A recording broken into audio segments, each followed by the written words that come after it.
Good morning mga tito, tita. Welcome back to my YouTube channel. Welcome to my short vlog. Short vlog lang muna tayo guys. So for today's video is bumili po tayo ng crack corn at saka builder pellets. Itong sapal na to, yung grated, yung kinuhanan ba ng gata, yung grated coconut ang tawag dito. Desiccated coconut ba yung tawag dito? Basta yung tawag dito sa amin is sapal.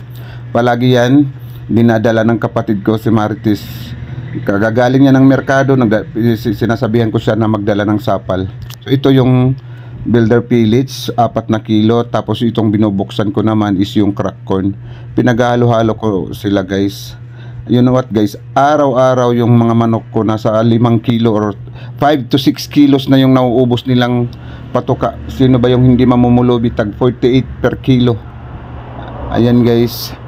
So, yung ROI natin, return of investment natin sa manok, hindi pa natin ngayon may enjoy kasi nga nasa 4 months pa lang yung mga manok ko. Naglilay yung mga manok or nangingitlog yung mga manok pag sapit ng 6 to 7 months. Ayan, so ngayon, gastos-gastos lang muna. Yan, ito yung crack corn, hinalo ko dyan sa sapal. Pagkatapos hahaluan pa rin natin yan ng builder pellets. Kasi yung purpose ko dito para yung mga manok natin is tumaba. At saka pag mangitlog sila, yung mga itlog nila guys medyo malaki kasi pag daw yung patuka hindi maganda, yung yung itlog nila maliliit. Nakita ko yun sa YouTube. So yung ginawa ko is pinapakain ko talaga sila 3 times a day. Alam nyo guys, umaga, meron pa sila tanghalian at saka meron pa silang hapunan. Kaya yan, tatlong division yan nasa kaserola. Ito yung nilalagay ko naman yung builder pellets. Nasa 48 yung kilos guys, pati yung crack corn. Yung sapal din, buti na lang yung sapal hinihingi lang ng kapatid kong si Marites doon sa sa merkado. Sabi ko sa kanya, huwag kang mag-alala kasi meron ka naman tulad ng baboy ko. Yung baboy ko palagi siya nagdadala ng mga scrap na mga veggies, yung mga scrap vegetable doon sa merkado, yung pinagbaklasan ba ng cabbage guys.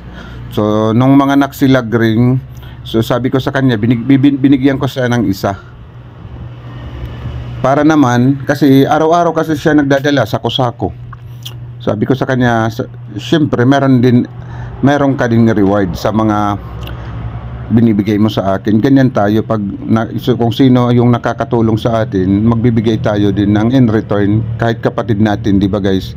Kasi mahirap na nagsasakripisyo siya, magdadala ng sako-sakong scrap vegetables doon sa galing ng merkado, tapos yun lang, thank you lang, hindi nga ako nagbibigay ng pamasahe sa kanya. Yun, kaya pinag-usapan namin na pag mga anak yung silagring, bibigyan ko siya ng isa. Ito guys, makikita nyo, 3 baboy na lang yung nandito. Ito, malalaki na sila. Yung isa dyan kay Marites, yung may white na color. Yung isa naman, yung kapatid ko, para yan sa kanya kasi nasa tiyan pa lang, napupunan pa lang siya ni Lagring. Nagbigay na siya sa akin din ng paunang bayad. So, ayun, binibili ko ng feeds nila. Tapos yung isa doon, yung akin. Balak ko sana guys gawa ng inahin ulit. Kasi si Lagring sinauli ko na doon sa may-ari. Kasi si Lagring inalagaan ko lang yun. Yung tawag dito sa amin yung hupot, hinuptan ko lang yun. Yung pinapaalaga ba sa'yo pagkatapos pag mga anak maghahatian kayo or depende sa usapan nyo. Kaya yun, sinauli ko na si Lagring kasi hindi ko na kaya yung mga yung pakain.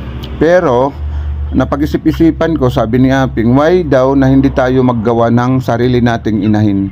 Sabi ko sa kanya, sige, hanggang kailan yung kaya natin? Kasi nasa lang pala sila, March, April, May, June. Nasa 2 months and a half pa lang yung mga na yan, yung mga biik na yan.